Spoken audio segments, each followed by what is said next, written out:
The town was too quiet, not the peaceful quiet of a sleeping city, or the eerie stillness before a storm. This was something else, something wrong. The street stretched out, empty and untouched. Storefronts remained frozen in time. The same newspapers, dated 3 days ago, sat stacked outside the corner kiosk, yellowing at the edges. The gas station's neon sign flickered, its hum the only sound in the air. And then there was the mirror, a massive, dust-covered thing standing alone in the center of the town square. Its frame was cracked, aged by time, the glass warped in places. It shouldn't have been there. It didn't belong. At first, it seemed like nothing more than an old relic, a forgotten piece of furniture left to decay like the rest of this place. But then, Fred, Daphne, Velma, and Shaggy saw their reflections. Scooby didn't. Velma took a step forward, adjusting her glasses. "Wait a second," she murmured. She turned to Scooby. He was right there, ears perked, tail stiff, staring at the glass, just like they were. But in the mirror, nothing. No shadow, no outline, just empty space. Shaggy took a slow step back. Guys? What kind of funhouse horror is this?"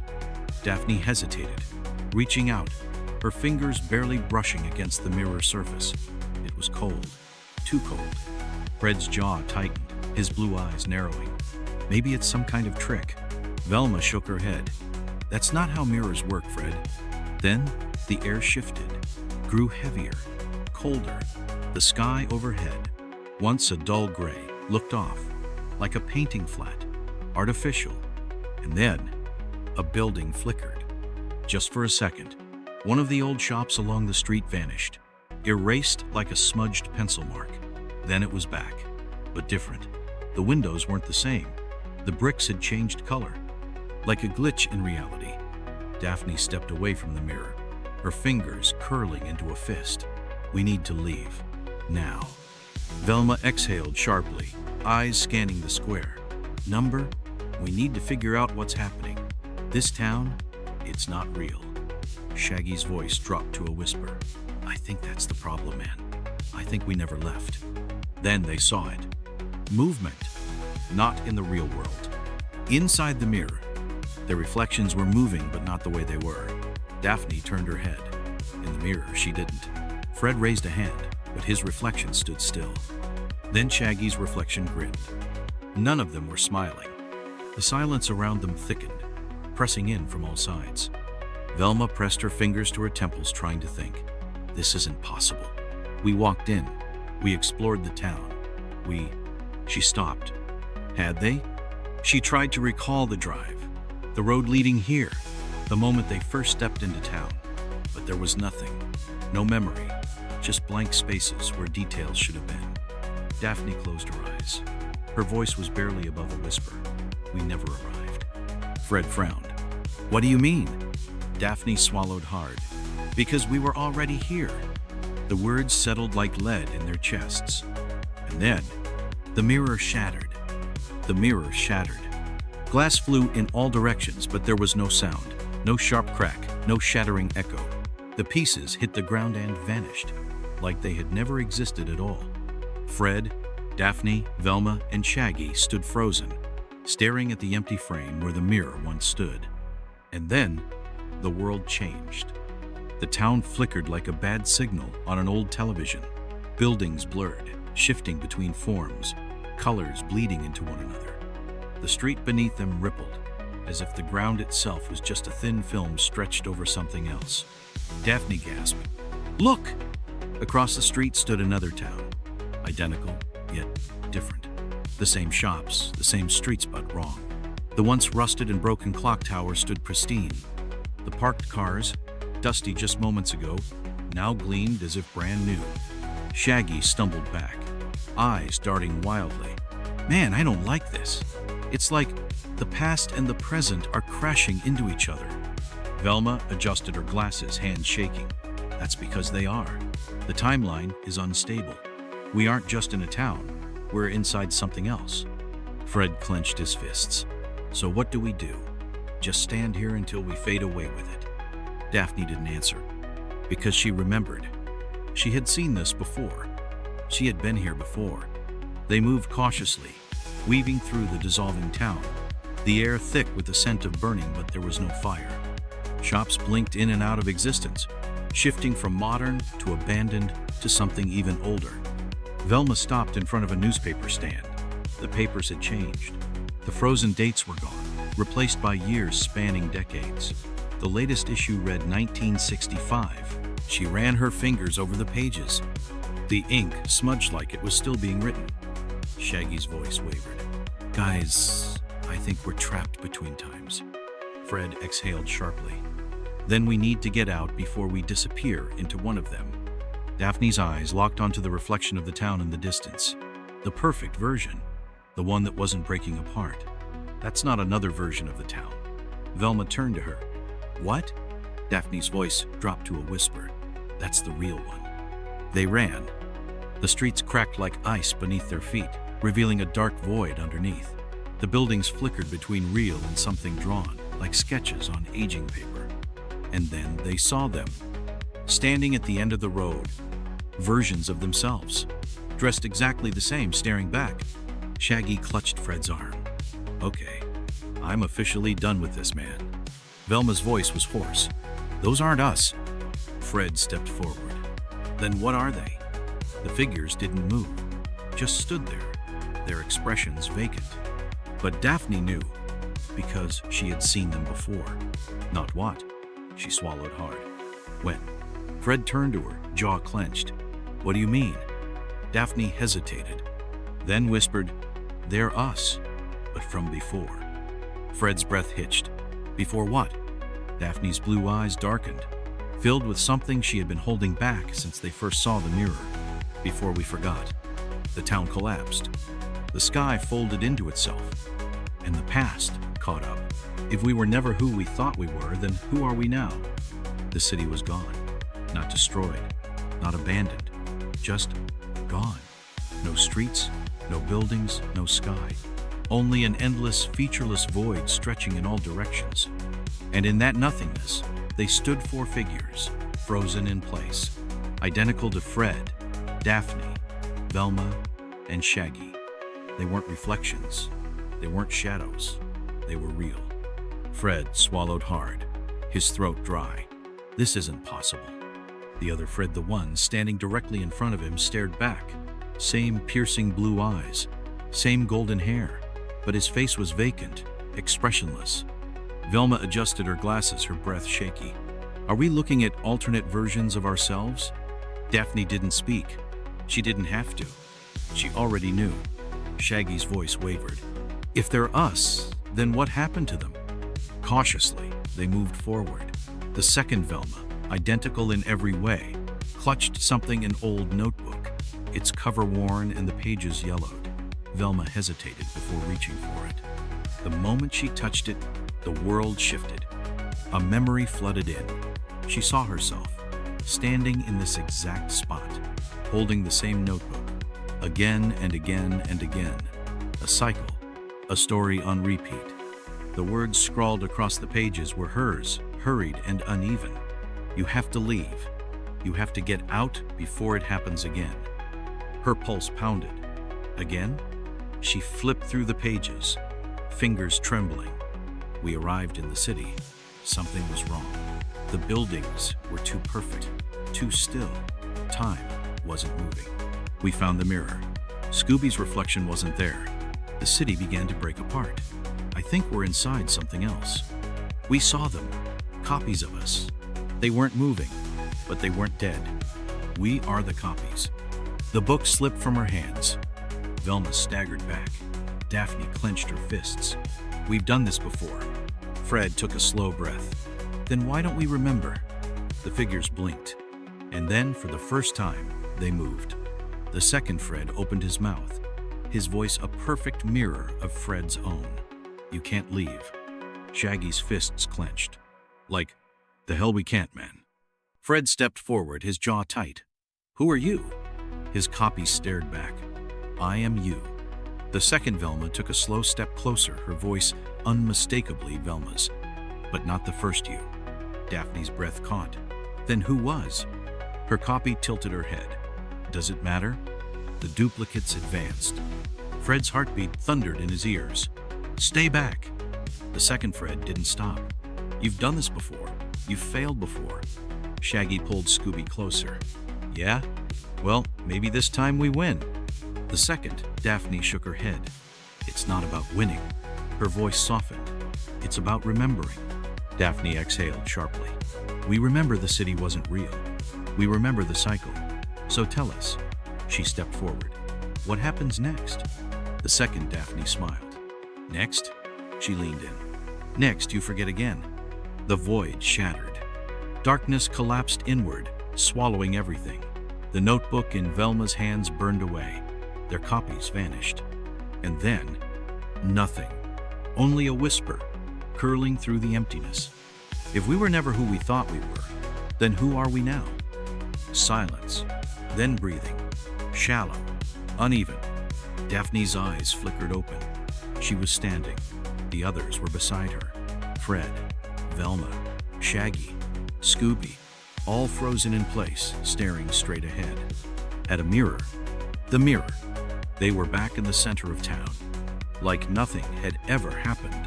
Like they had never left. The buildings were intact. The streets lay undisturbed. The town looked exactly as it had when they first arrived. But Daphne knew. It wasn't real. It had never been real.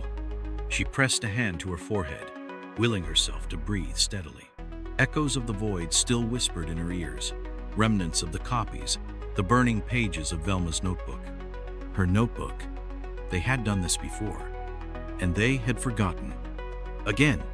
Fred exhaled sharply, shaking his head. This isn't right. Velma adjusted her glasses, fingers tightening around the frame. I know this feeling. Like déjà vu. Shaggy swallowed hard. Didn't we just? His voice faltered. Because he couldn't remember. Daphne clenched her fists. We need to get out. Now. Fred turned to her, brows knitting together. What? We just got here. Her chest constricted. She could see it in his eyes. He didn't remember. None of them did. She looked down at her hands. They trembled. Because this was it. The final loop. The last chance to break free. Or forget. Forever. The mirror shifted. The reflection was wrong. At first it seemed normal. Fred, Velma, Shaggy, Daphne. But then, Scooby wasn't there. Just like before. Daphne took a step back. Number. Not just like before. Because this time, there was something else. A figure. Behind them. Tall, hollow, faceless, watching. Velma gasped, stepping away from the glass. That's... The figure moved. A jagged, unnatural motion. Fred reacted instinctively, his hand gripping Daphne's wrist. Run! The town glitched. Buildings flickered. Streets melted into static. The sky cracked apart, revealing an endless void. And then, the world collapsed. They were falling. Not through space. Not through time. Through memory. Flashes of the past streaked by.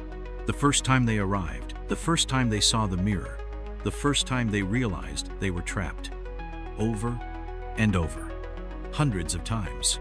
Thousands. Blurring together. Forgotten. Until now, Daphne clenched her jaw. Not this time. Not again.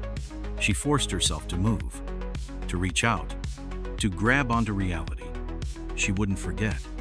She refused. And then, everything stopped. She opened her eyes. The others were with her. Not in the town. Not in the void. Somewhere else. A place that felt real. But the mirror was still there. Waiting. And in the reflection, they weren't standing. They were frozen. Like statues. Like echoes. Like they had never left at all. Fred's voice was barely above a whisper. If we were never who we thought we were. Daphne's hands clenched at her sides. Fred turned to her. Then who are we now? She didn't answer. Because she didn't know. And neither did they. The mirror cracked. The loop was broken. Or was it? Stillness. Not the calm, comforting kind. The kind that feels wrong as if the world had stopped breathing. Fred, Daphne, Velma, Shaggy, and Scooby stood together. The mirror was gone. The town was gone. No streets, no sky, no time. Just a vast, endless expanse of nothing. But then, a sound, not from around them, from inside them, a voice, their own. Fred turned first. There, just a few feet away, stood another Fred. Not a copy, not a reflection. It was him, except different. Eyes hollow, expression empty. Then another Velma, another Shaggy, another Daphne, frozen, watching. Daphne's breath hitched. This isn't real. Shaggy swallowed hard, his voice unsteady. I don't know, man. Sure feels real. Velma's fingers dug into her sleeves. They're us. From before. From every time we've been here. Fred clenched his fists. Then why are they just standing there? The second Fred blinked. Because we were waiting. The words sent a chill through the air. Not an echo. A response. Shaggy took a slow step back. Yeah, no. Not doing this. The second Shaggy tilted his head. You already did. Velma's heart pounded. You remember? The second Velma nodded. We never forgot. The silence was suffocating. Daphne's stomach twisted. She had known something wasn't right. She had felt it since the moment they arrived. Now, standing here looking at themselves, she understood. We've been here before. Fred's voice was tight. But we don't remember. The second Fred smiled. You do remember. He took a slow step forward. You just forgot that you did. The words twisted in Daphne's mind, pulling at something buried deep, something she wasn't ready to face. Fred exhaled sharply. Then tell us, what are we supposed to do? The second Velma shook her head. There is no supposed to. She looked directly at Daphne. You already made your choice. Daphne stiffened. What choice? The second Daphne took a step forward. The choice you make every time. The air shifted. The world rippled. And then everything crashed down. The past, the present, the echoes of themselves, flashes of every cycle, every decision, every moment where they thought they were escaping, but they weren't, because they never left, because they never could. Because Daphne, she had known. She had always known. And every time, she had chosen to forget. Her breath came in short gasps. Fred grabbed her arm. Daphne, what's happening? She couldn't answer, because she was finally remembering. Everything, every loop, every failure, and the truth, the one thing she had been running from. She turned to face them, and in their eyes she saw the truth. Not shock, not confusion, recognition. They had remembered before. They had chosen to forget. And now, it was happening again. The second Fred, Velma, Shaggy, and Daphne stepped back. The air pulled them apart. The echoes of themselves began to fade. Velma reached for the notebook, but it was gone. Shaggy clutched Scooby's furbit. Scooby was already disappearing. Daphne clenched her fists. Number. Fred turned to her. Know what? She stared ahead, watching as their echoes dissolved, watching as the cycle prepared to start again. And then she made her choice. This time she wouldn't forget. She refused to forget. The second Daphne locked eyes with her. You don't have to. The last words before she vanished. And with it, the loop collapsed. Stillness. Not the absence of movement. Not the silence before a storm. This was something else. Something wrong. The loop was gone. The town was gone. But they were still there. Fred, Velma, Shaggy, Scooby, Daphne, standing in nothingness. No ground beneath their feet. No sky above them. Just an endless void. And for the first time, no copies, no echoes, no cycle waiting to start again. Just them. Fred turned in slow circles, his blue eyes scanning the empty abyss. This isn't real. Velma swallowed hard. It's more real than anything else has been. Shaggy rubbed his arms. Man, I'd rather be stuck in the fake town than here. Scooby whimpered, pressing against him. Daphne didn't move, because she finally understood. She had fought so hard to forget. Every time, she had chosen the lie, the town, the false escape. But this time, she had remembered, and this was what remembering looked like. A world where nothing remained, where the truth had erased everything else. She exhaled, steadying herself. It's over. Fred turned to her, his jaw tightening. What do you mean it's over? Where are we? She met his gaze, and for the first time, she told the truth. This is where we've always been. Velma inhaled sharply, her mind racing. No, we came here, we arrived, we investigated, Daphne cut her off. Did we? Velma blinked. Fred opened his mouth to argue, and then he realized he couldn't remember. Not how they got here, not what had come before, because there was nothing before. Shaggy's breath came in shallow gasps. That's not possible, man. We've been through so much. Daphne shook her head. We've been through the same thing, over and over, because that's what we were meant to do. To keep playing the same roles, solving the same mystery. She took a step forward, but the mystery was never the town. She looked at them. It was us. The void rippled. Velma staggered back. Fred clenched his fists. Shaggy let out a shaky breath. Scooby growled low, and then they saw it. The real reflection. Not in a mirror, not in a window, but in the nothingness itself. Images forming out of the dark. Not of the town, not of echoes. Of them, their own lives. Not as they remembered, as they were. Fred's heart pounded. That's... Shaggy shook his head. No, that's not right, man. That's not me. Velma's voice was a whisper. It is. Because they're reflected back at them were not the people they thought they were. Not investigators, not detectives, not the Mystery Inc. gang. Something else entirely. Something made, something designed. They weren't real. Daphne closed her eyes. She had always known, or at least some part of her had. That was why she had chosen to forget, because the truth was too much, too impossible, too final. But now, she remembered. And she couldn't unsee it. None of them could. Fred's hands were shaking. Then what happens now? Daphne looked at him, at Velma, at Shaggy, at Scooby, and she spoke the only truth that mattered. We wake up. The void collapsed. The world reset. And then, nothing. Just darkness. And a whisper. If we were never who we thought we were, then who are we now?